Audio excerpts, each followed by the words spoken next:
হঠাৎ করে মাঝরাতে যদি পায়ের মাংসপেশিতে খিঁচ ধরে এবং তীব্র ব্যথা হয়, ব্যথা কমাতে তৎক্ষণাৎ আপনারা কি করবেন?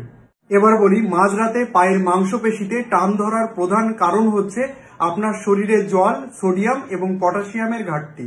এবার পায়ের মাংসপেশিতে খিঁচ ধরলে ব্যথা কমাতে আপনারা যেগুলো করবেন: নাম্বার 1, আপনার পায়ের যেখানে মাংসপেশিতে খিঁচ ধরেছে সেই জায়গায় খুব ভালোভাবে বরফে সেঁক দিন। নাম্বার 2, গরম জলে কাপড় ভিজিয়ে বা কাপড় গরম করেও ওই খিঁচ ধরা জায়গায় আপনি যদি সেঁক করেন তৎক্ষণাৎ আরাম পাবেন।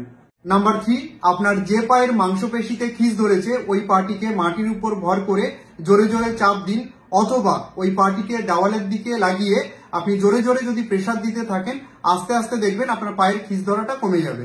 নাম্বার 4, আপনার যে পায়ের মাংসপেশিতে খিঁচ ধরেছে সেই পাটিকে আপনার কোমর বরাবর 10 সেকেন্ড করে এরকম ভাবে তুলে রাখুন, নামান, 10 সেকেন্ড করে তুলে রাখুন, নামান, দেখবেন আস্তে আস্তে আপনার পায়ের খিঁচ ধরাটা কমে যাবে। নাম্বার 5, আপনার ঘরে যদি ওআরএস থাকে তাহলে সঙ্গে সঙ্গে 1 লিটার জলের সঙ্গে গুলে খেয়ে নেবেন। নাম্বার 6, এত কিছু করার পরেও যদি বারে বারে আপনার মাংসপেশিতে টান ধরে এবং ওই জায়গার রং যদি বদল হয়ে যায়, সেই ক্ষেত্রে অবশ্যই আপনি একজন চিকিৎসকের পরামর্শ নেবেন। সবাই সুস্থ থেকো, ভালো থেকো আর এইভাবেই সাপোর্ট করো।